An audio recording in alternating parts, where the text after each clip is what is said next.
इस वृक्ष में गोल गोल बहुत फल लगता है।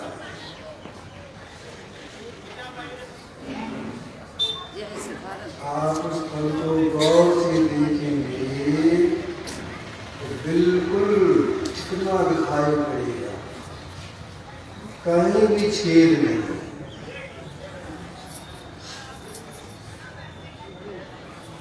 उस फलों में अगर आप एक फल तोड़ करके इसको दो फाँक करेंगे तो आपको दिखाई पड़ेगा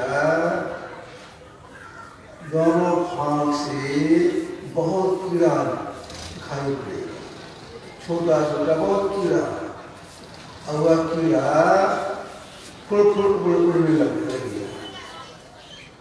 अब देखिए गुलर का फल बहुत चिकना, चारों तरफ बंद, जैसे दो फाँक करती है उसे कीड़ा निकल करके उड़ने लगता है। एक फल को एक ब्रह्मांड उपमा दी गई है, बहुत से ब्रह्मांड है, सृष्टि बड़ा चित्र है, बहुत से ब्रह्मांड है। एक एक ब्रह्मांड को सुचारू रूप चलाने के लिए एक ब्रह्मा, एक विष्णु, एक महेश की गई है। तो बहुत से ब्रह्मांड है, बहुत से ब्रह्मा विष्णु महेश है। इन बहुत में से क्षीर साई भगवान विष्णु राम के रूप में अवतरित हुए।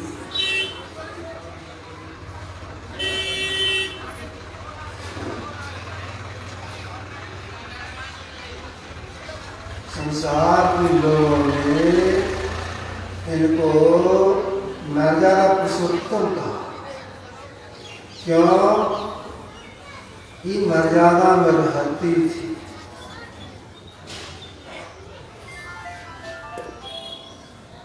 भगवान राम रावण का वध करके जब अयोध्या आए, इसके बाद फिर लंका गए। लंका गए, वहां 3-4 दिन रह गए। कहाँ गए दोबारा? भीषण किस से राज चलाता है, उसी निगरानी के लिए लंका गए थे। 3-4 दिन वहां रहे, निगरानी किए। इसी दरम्यान में भीषण जी भगवान राम से आके बोले कि माता जी आपके पास आना चाहते हैं। हमारा नहीं, आपकी माता मेरी माता है।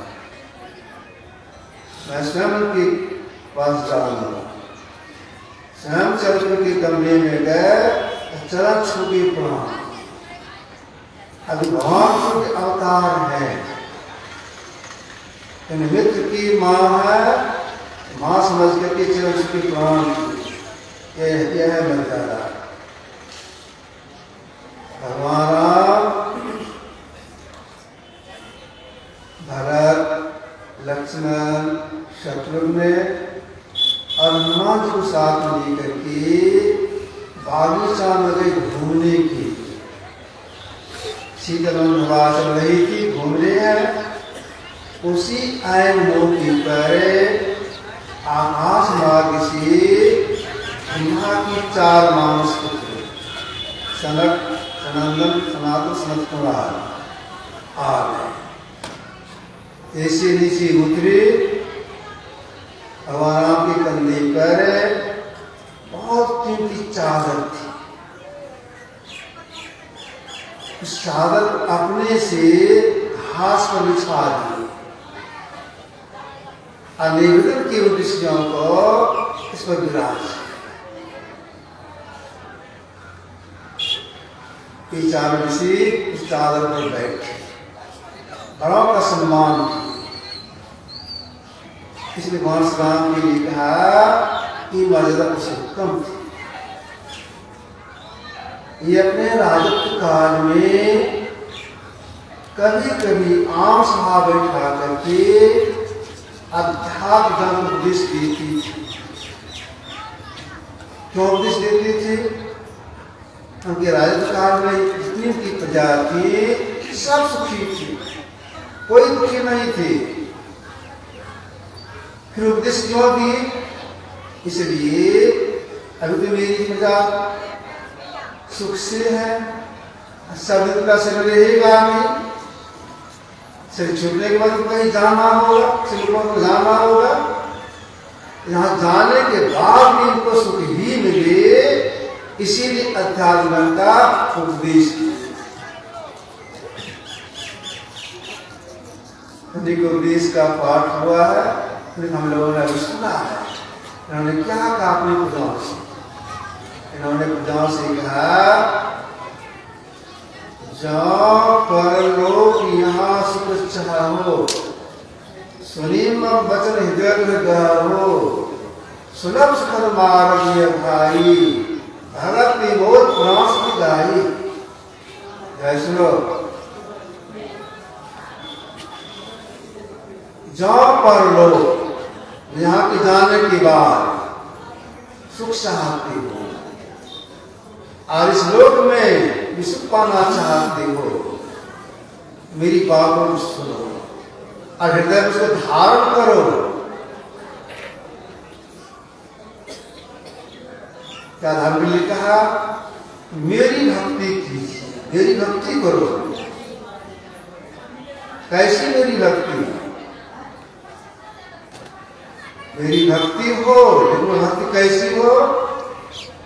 स्वतंत्र भक्ति। अपने उपदेश में इन्होंने कहा, भगत की स्वतंत्र मेरी भक्ति हो। कैसी भक्ति हो? यह लोग सुकर हो जाएगा। भगत की स्वतंत्र सकल सुखानी स्वतंत्र भक्ति कीजिए, तो यह लोग और प्रलोक दोनों सुकर हो जाएगा। अब यह है, राम ने कहा मेरी भक्ति कीजिए और स्वतंत्र भक्ति कीजिए। जब स्वतंत्र भक्ति करने के लिए कहा तो परतंत्र भक्ति होनी चाहिए। गरीब है तो अमीर, अंधकार है तो प्रकाश, पढ़ा तो पढ़ा। स्वतंत्र भक्ति करने के लिए कहा तो स्वतंत्र भक्ति किसको कहेंगे?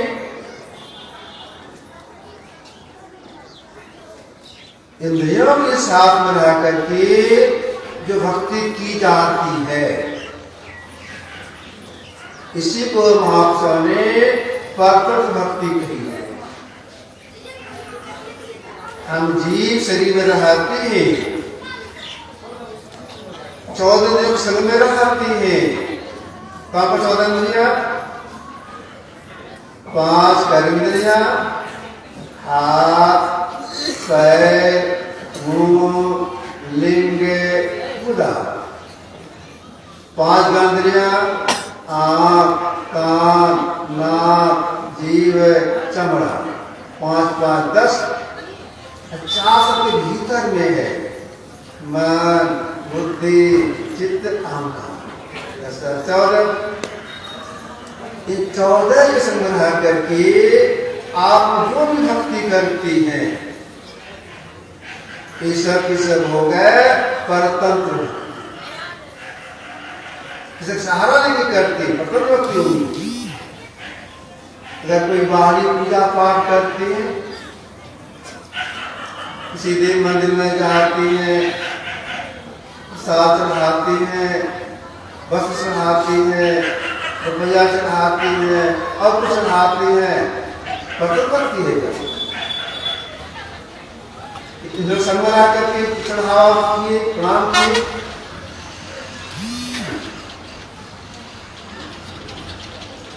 हम लोग अंत साधना में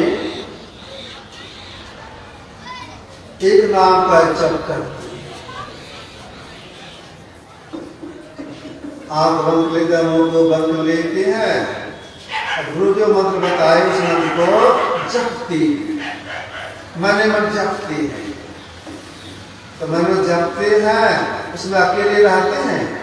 हम जीव अकेले रहते हैं, इस देह में अकेले नहीं रहते। जिसमें हम आप जप करती हैं, ये 14 इंद्रियां संग में रह करके जप करती हैं। 5 कर्मेंद्रियां, 5 ज्ञानेंद्रियां, 4 भीतर की इंद्रियां, 14 संग रह करके जप करती हैं। ये हो गए परतंत्र भक्ति। और इंद्र संग्रह करके जप करती हैं, कोई मत उसको जो संग्रह करके जप करती हैं, ये हो गए परतंत्र भक्ति। जप करने के बाद गुरु जी का ध्यान करने बता दी है, उनके रूप का ध्यान करती है, ख्याल करती है। वे ऐसे हैं जिसमें ख्याल करती है, उस समय एक इंद्रिया अलग होती है 14 में से, एक दूसरा अलग नहीं होती। 14 लोग संग में रह करके हम लोग कृष्ण का ध्यान करते, सूर्य जी का ध्यान करते, कृष्ण बोलते हैं। तो मानस ध्यान भी परतंत्र भक्ति ही हो गया। मानस ध्यान के बाद अब शुद्ध ध्यान करने लगते हैं। संध्या से मतलब दृश्योग क्रिया करने लगती है। जब हम लोग 2 आंखें हैं और दोनों आंखों से दृष्टि की धार निकल रही है, समान रेखा में निकल रही है। समान रेखा से मतलब यह है कि हम लोग यहां से सूर्य को देखते हैं। सूर्य की दूरी पृथ्वी से 9 करोड़ 30 लाख मील ऊपर। यहां से सूर्य चली जाती है, सटती है, दोनों आंखी धार नहीं है, सटती है। वह समान रेखा में जा रही है, सटती नहीं है। इतना बड़ा सूर्य है, वो वहां फैली हुई है। हम लोग रात में आकाश को निहारते हैं, बहुत तारों को देखते हैं, और तारे करके ऊपर भी देख लेती है, फिर भी सीधा सटती नहीं है, समझे काम चल रही है। अगर दोनों धार एक हो जाए तो उनके अंदर क्या हो जाएगा?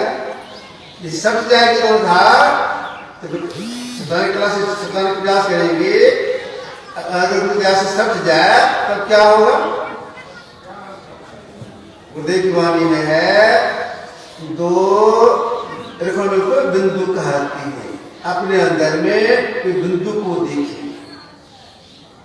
कैसा बिंदु देखने में आता है? झलकत श्वेत निशान, श्वेत बिंदु। श्वेत बिंदु क्यों देखने में आया?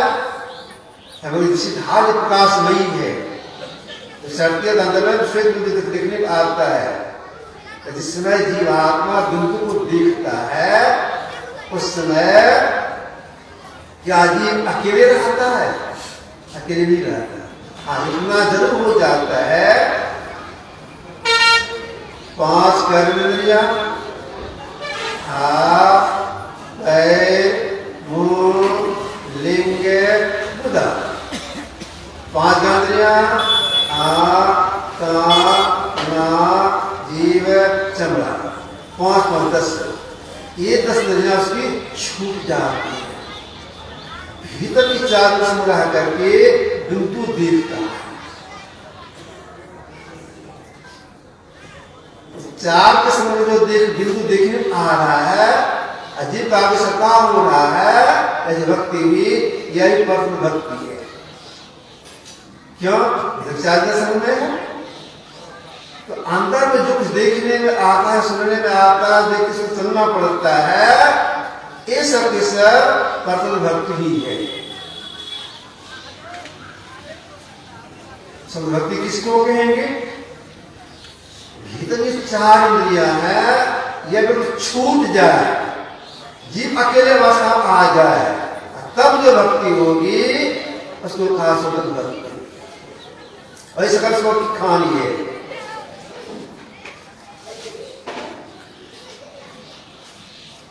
ये चादर छूटे कैसे छूटे?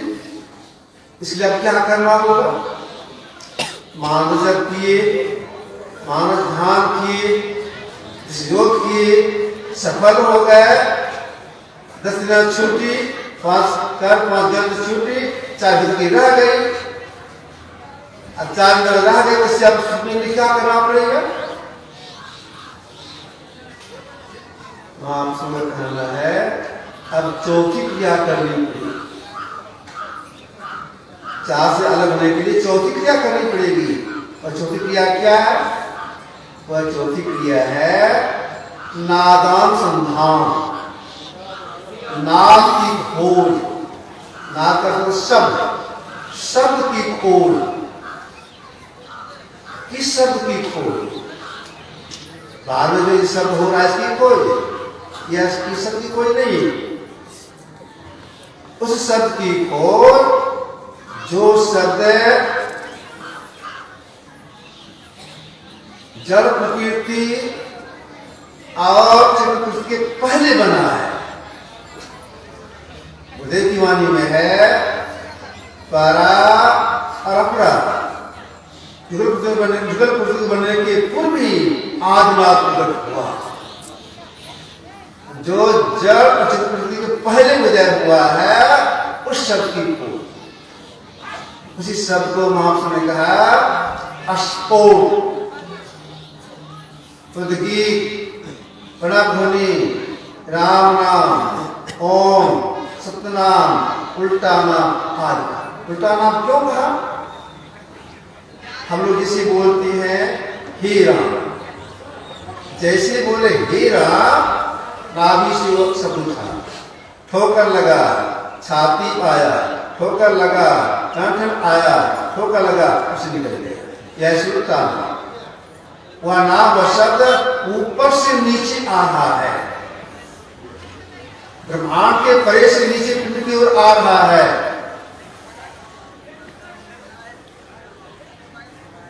उस शब्द की खोज कैसे? अपने से होगा?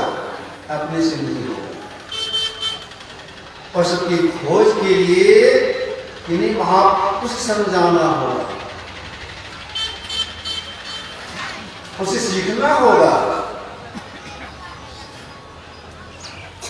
महापुरुष क्या बताएंगे?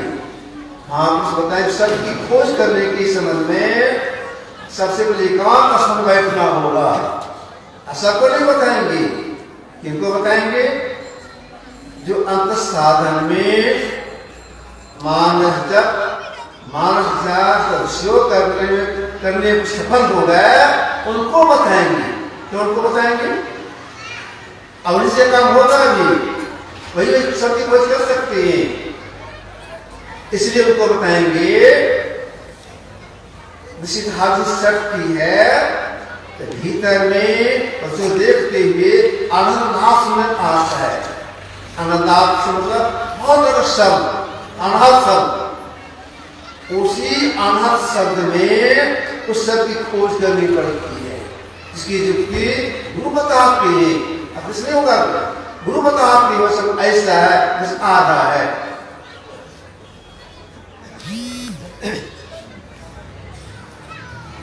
इस साधना करने में क्या क्या करना पड़ता है?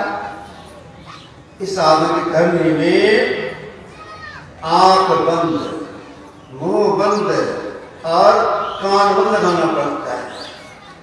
आंख साधना में है तीनों बंद लगाए के सुन अनुचंको नानक समाधि में नहीं शांति को तीन में लगा के अभ्यास किया जाता है।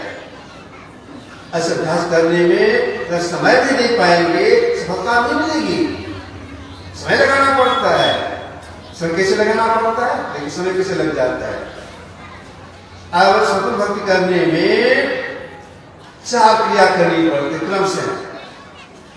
एक नाम का जप, एक रूप का ध्यान, संध्या, निजोक्रिया, ऐसे सब साधना। आसन लगा के बैठ गए, आंख बंद की, मुंह को बंद किए, जपना शुरू की, जो मत सीखे उसकी जपना शुरू की। जपते जपते मन अच्छा सा लगने लग गया, उसको छोड़ दिया। इसके बाद गुरु जी का ध्यान जो बता दी है उनके रूप का ध्यान करने लगे, ख्याल करने लगे। ख्याल करते करते ख्याल आए, रूप हो गए। अब प्रत्यक्ष होने का है, वो देखेगा, हम लोग देखेंगे। माया का झोंका लगा, मन चंचल।